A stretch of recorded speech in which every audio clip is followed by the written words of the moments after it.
Hello hi friends, நான் வந்து இன்றைக்கி சிக்கன் பிரியாணி எப்படி செய்கிறேன் அப்படிங்கிறத நான் உங்கள்கிட்ட ஷேர் பண்ணிக்கிறேன். பார்த்தீங்கன்னா ஒரு குக்கர் வச்சு எண்ணெய் காய விட்டுருக்குறேன். பார்த்தீங்கன்னா தக்காளி பச்சை மிளகாய் பல்லாரி கட் பண்ணி வச்சுருக்கிறேன். இப்போ வந்து எண்ணெய் காஞ்சிருச்சு. இதில் வந்து பார்த்திங்கன்னா கிராம்பு, ஏலக்காய், பிரிஞ்சி இலை, பட்டை, கொஞ்சம் அன்னாச்சிப்பூ, ரோஜா மொக்கு இது வந்து போட்டு நம்ம வந்து இப்போ வந்து இதை நல்லா பொரிய விட்டுக்கலாம். இது வந்து நல்லா பொரிஞ்சு வரட்டும்.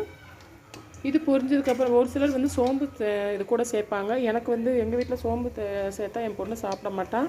அதனால் வந்து நான் சோம்பு சேர்க்கலை.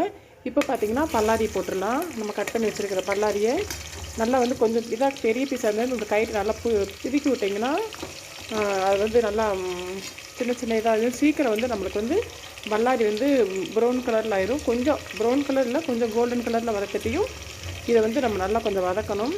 அப்படின்னா தான் இந்த பல்லாரி வெங்காயத்தை வந்து நம்ம கொஞ்சம் பச்சையாக இல்லாமல் கொஞ்சம் கோல்டன் கலர் வதக்கட்டி வதக்கி போட்டோம் அப்படின்னா பிரியாணி இன்னும் கொஞ்சம் டேஸ்ட்டாக இருக்கும். இப்போ இந்த ஸ்டேஜில் வந்து உப்பு சேர்த்துக்கலாம். நான் வந்து இன்றைக்கி ஒரு 3 டம்ளர் வந்து ரைஸ் எடுத்து ஊற வச்சுருக்கிறேன். அதுக்கு தகுந்த மாதிரி நான் உப்பு சேர்த்துக்கிறேன். உப்பு சேர்த்தாச்சு. இப்போது இதை நம்ம நல்லா ப்ரௌன் கலர் வறுத்தட்டி நல்லா வதக்கணும். வதக்கட்டி நல்லா வதக்கிட்டு அப்புறம் என்ன பண்ணலாங்கிற பார்க்கலாம். ஃப்ரெண்ட்ஸ், பார்த்தீங்கன்னா புதினாவே கட் பண்ணி அலசி வச்சாச்சு. சிக்கனை வந்து ஏற்கனவே 2 தடவை அலசி வச்சுருக்கிறேன். அலசி இப்போ இது கூட என்னென்னு பார்த்தீங்கன்னா அந்த இருக்குது பார்த்தீங்களா வினிகர், இதை கொஞ்சம் ஊற்றி ஒரு 5 நிமிஷம் ஊறினதுக்கப்புறம் நம்ம அலசணும் அப்படின்னா அந்த பேட் ஸ்மெல் இல்லாமல் இருக்கும். அதாவது அந்த கவிச்சி ஸ்மெல்மாங்கல்ல அது இல்லாமல் இருக்கும். இப்போ இது வந்து நல்லா இதில் ஊறட்டும். அதுக்கப்புறம் இன்னொரு வாட்டி நம்ம அலசி எடுத்துக்கலாம். இப்போ பாருங்கள், நல்லா வந்து நம்மளுக்கு வந்து அந்த வெங்காயம் வந்து பார்த்திங்கன்னா கொஞ்சம் கோல்டன் கலர் வந்துடுச்சு.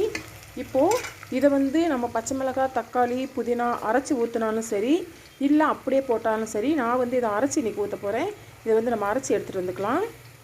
இது இந்த இருக்குது பார்த்திங்களா, இது கூட வந்து நீங்கள் இஞ்சி பூண்டு பேஸ்ட் இல்லை அப்படின்னா இஞ்சி பூண்டு பேஸ்ட்டும் சேர்த்து அரைச்சிக்கலாம். நான் இஞ்சி பூண்டு பேஸ்ட் தனியாக வச்சுருக்கிறதுனால இந்த புதினா, தக்காளி, பச்சை மிளகாய் மட்டும் அரைச்சி எடுத்துகிட்டு வந்துக்கிறேன். நல்லா வந்து இது கூடலாம் பாருங்கள் நல்லா ஒரு கோல்டன் கலர் வந்துருச்சு. இந்த ஸ்டேஜில் வந்து நம்ம வந்து அரைச்சி வச்சுருக்கோம் இல்லையா, இதை போட்டுக்கலாம். உங்கள் கூட கொத்தமல்லி இருந்தால் கொத்தமல்லி சேர்த்து போட்டுக்கோங்க. எங்கிட்ட கொத்தமல்லி இல்லாதனால நான் இது மட்டும் போட்டிருக்கேன். இதை போட்டு நல்லா ஒரு கிண்டி ஊற்றிட்டுக்கலாம். அதுக்கப்புறம் பார்த்திங்கன்னா இதில் நம்ம என்ன சேர்க்க போகிறோம்னு பார்த்திங்கன்னா கரம் மசாலா தூள் நான் கடையிலலாம் வாங்க மாட்டேன். நானே வந்து வீட்டிலேயே வந்து பிரியாணிக்கு வந்து பிரியாணி பொடி ஒன்று ரெடி பண்ணி வச்சுருக்கிறேன். இது வந்து யார் சொன்னாங்கன்னு பார்த்தீங்கன்னா என் பையன் கூட படிக்கிற அவனோட ஃப்ரெண்டோட அம்மா முஸ்லீம் லேடி, அவங்க சொன்னாங்க. அவங்க ஒரு நாள் பிரியாணி செஞ்சு கொடுத்தாங்க. டேஸ்ட் நல்லா இருந்தது. அதனால் அவங்க சொன்ன மெத்தட்லேயும் நான் வந்து இந்த பிரியாணி பொடி அரைச்சி வச்சுக்கிடுவேன். இப்போ இந்த பிரியாணி பொடியிலேருந்து இப்போ நான் 3 கிளாஸ் ரைஸ் போடுறேன். அதுக்கு தகுந்த மாதிரி நான் வந்து பிரியாணி பொடி போட்டுக்கிறேன். ஒரு 1.5 ஸ்பூன் போட்டால் போதும். பாருங்கள், ஒரு 1.5 ஸ்பூன் போட்டாச்சு. இப்போது இது வந்து நல்லா கொஞ்சம் அந்த மசாலா வேறு எதுவுமே நான் சேர்க்க மாட்டேன், அவ்வளோதான். இதே வந்து நம்மளுக்கு காரம் எல்லாமே கரெக்டாக இருக்கும். இது கொஞ்சம் அந்த மசாலா வந்து வெந்து வரட்டும், நம்ம அப்புறம் பார்க்கலாம். ஃப்ரெண்ட்ஸ், இப்போ வந்து நம்ம வினிகரில் போட்டு நல்லா ஊற வச்சுருந்ததை நம்ம நல்லா வாஷ் பண்ணி எடுத்துகிட்டு வந்தாச்சு. இப்போ வந்து நம்ம சிக்கனை போட்டுக்கலாம். இதில் வந்து தயிர், லெமன்லாம் பிழிச்சு விடுவாங்க. நான் வந்து இன்றைக்கி ஏன் பிழிச்சு விடலைன்னா, நான் போட்டது வந்து நாட்டு தக்காளி பார்த்திங்கன்னா நல்லா செம்ம புளிப்பாக இருக்கும். அதனால தான் வந்து நான் இன்றைக்கி தயிர், லெமன் எதுவுமே புளிஞ்சு விடலை. ஏன்னா அது புளிஞ்சு விட்டோம்னா புளிப்புள்ளாத தயிர் தான் பிழிஞ்சு விடணும். இருந்தாலும் வந்து பார்த்திங்கன்னா நம்மளுக்கு வந்து அந்த டேஸ்ட் வந்து எடுத்து கொடுக்காது. கொஞ்சம் புளிப்பாயிடுச்சுன்னா பிரியாணி வந்து டேஸ்ட் இருக்காது. நீங்கள் வந்து நாட்டு தக்காளி இல்லாமல் சாதாரண தக்காளி போட்டிங்க அப்படின்னா கட்டாயமாக வந்து ஒரு 1/2 லெமனும் ஒரு 2 கரண்டி தயிரும், நான் போடுற 3 டம்ளர் ரைஸுக்கு சொல்கிறேன். இந்த இடத்துல அந்த இந்த ஸ்பூனுக்கு ஒரு 3 ஸ்பூன் தயிரும், ஒரு 2 1/2 லெமனும் ஒரு 3 ஸ்பூன் தயிரும் வந்து போட்டு நீங்கள் வச்சிங்க அப்படின்னா நல்லாயிருக்கும். நான் இன்றைக்கி நாட்டு தக்காளி போட்டதுனால புளிப்பு கொஞ்சம் அதிகம், அது நல்லா பழுத்த பழம் நல்லா புளிப்பாக இருக்கும். அதனால் வந்து நான் போடலை. இப்போ வந்து இதை நல்லா கிண்டி விட்டாச்சு. இந்த மசாலையில் கொஞ்சம் வந்து தயிர் வந்து நல்லா வேகட்டும். இந்த மசாலையில் கொஞ்சம் வந்து நல்லா இந்த சிக்கன் வந்து நல்லா வேகட்டும். ஒரு 5 நிமிஷம் இருந்தால் போதும். அந்த மசாலாலாம் நல்லா பிடிச்சி வர்றதுக்கு ஒரு 5 நிமிஷம் இருக்கட்டும். இது கூட வந்து நம்ம தண்ணி அளந்து எடுத்துக்கலாம். இது வந்து என்னென்னு பார்த்திங்கன்னா நம்ம வந்து இது வச்சுருந்தோம் இல்லையா, தக்காளி, வெங்காயம், அந்த புதினாலாம் அரைச்சிட்டு வந்தது, அந்த தண்ணியோட அளவு தண்ணி 3 டம்ளருக்கு வந்து 6 டம்ளர் நான் தண்ணி எடுத்து வச்சுக்கிறேன். இப்போ பார்த்திங்கன்னா நல்லா சிக்கன் வந்து மசாலையோடு சேர்ந்து நல்லா வந்து வெந்துருச்சு, பாதி வெந்துருச்சு. இப்போது நான் அளந்து எடுத்து வச்சுருக்கேன் இல்லையா, அந்த தண்ணியை வந்து நான் ஊற்றிக்கிறேன். தண்ணி ஊற்றியாச்சு. இந்த நேரங்களில் பார்த்திங்கன்னா ஒரு மூடி போட்டு நல்லா மூடி வச்சிடணும். உப்பு எல்லாம் சரியாக இருக்கா இந்த நேரங்களில் நீங்கள் பார்த்துக்கோங்க. மல்லி புதினா மட்டும்தான் நான் போட்டு அரைச்சேன். நீங்கள் மல்லி இலை இருந்தாலும் போட்டு அரைச்சிங்கன்னா இன்னும் நல்லா டேஸ்ட்டாக இருக்கும். உப்பெல்லாம் சரியானு பார்த்துக்கலாம். எனக்கு வந்து உப்பெல்லாம் சரியாக தான் இருக்குது. இப்போ இது நல்லா கொதிச்சு வரட்டும். ஒரு இது போட்டு மூடி போட்டுக்கலாம். பாருங்கள், எங்கள் வீட்டு கிச்சன் இந்த சிக்கன் வாடகைக்கு இந்த கிச்சனையே சுற்றி வருது பாருங்கள். உனக்கு தான் போட்டேன்ல திருப்பி என்ன இந்த அடுப்பை விட்டு கீழே இறங்க மாட்டேங்க. எனக்கு சமையல் பண்ணுறதுக்கு பயங்கர டிஸ்டர்பன்ஸாக இருக்குது. கீழே இறங்கு ஜிஞ்சர், கீழே இறங்கு. இதையே அங்கிட்டும் இங்கிட்டும் சுற்றி வந்துக்கிட்டு இருக்குது.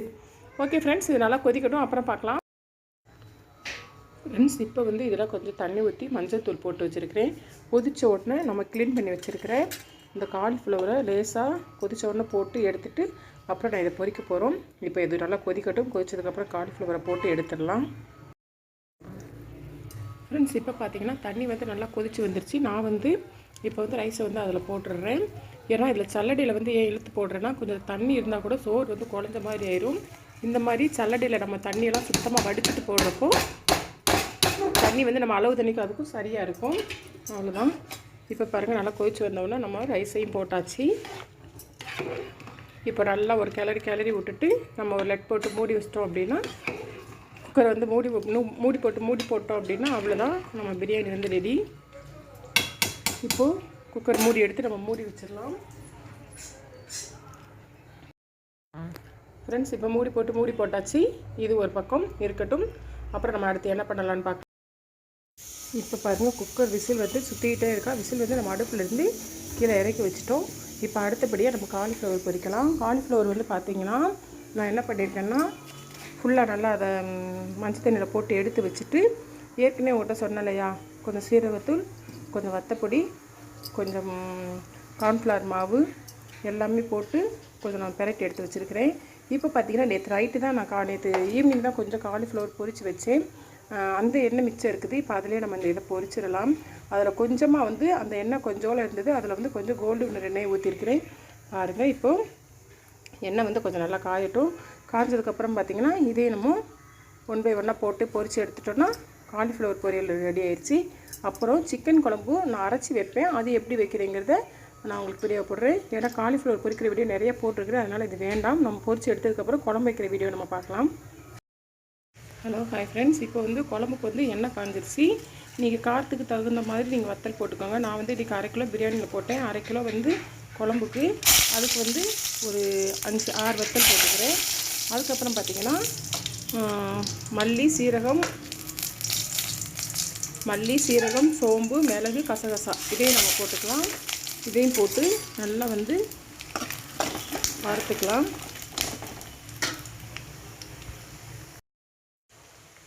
இப்போ பார்த்தீங்கன்னா நான் அதில் குவான்டிட்டி வந்து எவ்வளோ எடுத்தேன்னு பார்த்தீங்கன்னா, மல்லி வந்து ஒரு 3/4 ஸ்பூனு, மீதியெல்லாம் 1/2 ஸ்பூன் எடுத்தேன்.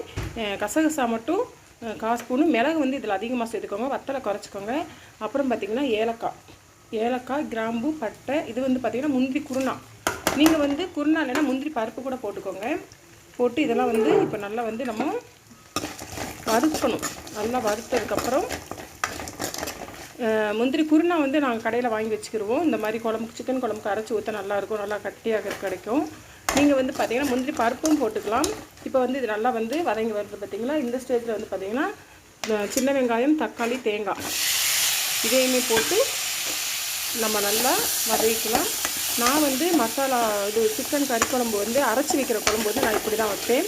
இந்த மாதிரி வச்சு பாருங்கள், டேஸ்ட் நல்லாயிருக்கும்.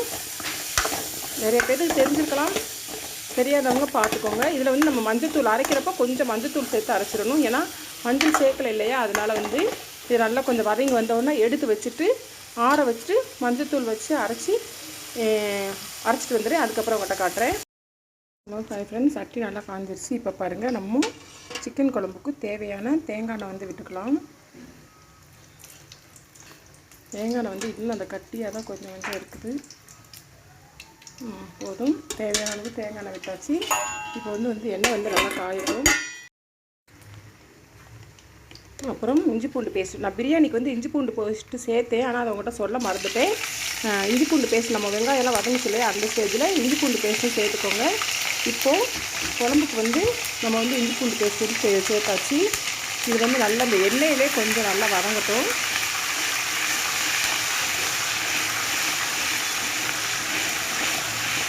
கொஞ்சம் நல்லா இந்த எண்ணெயிலே வதங்கினதுக்கப்புறம் நல்ல ஒரு ஸ்மெல் வரும். அப்போ வந்து பார்த்திங்கன்னா நம்ம எடுத்து வச்சுருக்கிற குழம்புக்கு வச்சுருக்கிற கறியை வந்து இதில் போட்டுடலாம். கறியை போட்டு இந்த கறி வந்து இந்த எண்ணெயிலே கொஞ்சம் வதங்கட்டும். இந்த ஸ்டேஜில் நீங்கள் மஞ்சள் பொடி வந்து மசாலா நம்ம அரைச்சி வச்சுருக்கோம் இல்லையா, அதில் சேர்த்தாலும் சரி, இல்லைன்னா நம்ம இந்த கறி வதக்குறோம் இல்லையா, இதில் சேர்த்தாலும் சரி. நான் வந்து இந்த கறியிலே சேர்த்துடுறேன். நீங்கள் எப்படி சேர்த்தாலும் சரி, மசாலா அரைக்கிறதுல சேர்த்தாலும் சரி, இல்லை வேகிற கறியில் சேர்த்தாலும் சரி, மஞ்சத்தூள் நம்ம சேர்த்தாச்சு. சேர்த்து நல்லா இந்த மஞ்சத்தூள் இந்த எண்ணெயிலே இந்த கொஞ்சம் இந்த கறி வந்து வேகட்டும். இப்போ எண்ணெயில் வதங்கினதுக்கப்புறம் கொஞ்சமாக நான் தண்ணி விட்டுருக்கிறேன். கொஞ்சமாக தண்ணி விட்டு தேவையான அளவு உப்பு போட்டு ஒரு லெட் போட்டு மூடி வச்சிடலாம். மசாலா அரைச்சி வச்சுருக்கோம் இல்லையா, அந்த மசாலா வந்து ஆறுனதுக்கப்புறம் அரைச்சி நம்ம இது கூட சேர்த்துட்டு கடைசியாக ஒரு தாளிப்பு போட்டோம் அப்படின்னா அரைச்சி வச்சா சிக்கன் குழம்பு ரெடி. இப்போ வந்து இதை வந்து மூடி போட்டுடலாம். கொஞ்சம் நல்லா வேகட்டும். ஃப்ரெண்ட்ஸ் பாருங்கள், பிரியாணி வந்து நல்லா விசில் இறங்கிருச்சு. வந்து இப்போது சூப்பராக வந்து பிரியாணி வந்து நம்மளுக்கு ரெடி ஆயிடுச்சு.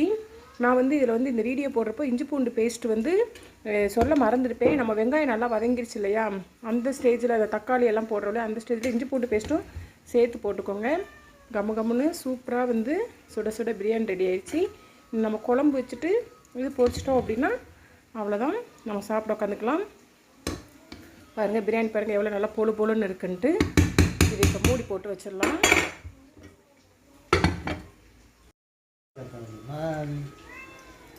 எல்லா பூனையும் மியாவுன்னு கத்தும், ஆனால் எங்கள் பூனை மட்டும் எப்படி கத்துதுன்னு பாருங்கள். என்ன ஜிஞ்சரு, என்ன வேணும் சொல்லு, என்ன வேணும்னு சொல்லு. மேம் மேம் மேம் அப்படின்னு தான் கத்தும். மியாவுன்னு இது சவுண்டே கொடுக்காது. எங்கள் வீட்டுக்காருக்கு இந்த சவுண்டை கேட்ட உடனே கடுப்பாகும்.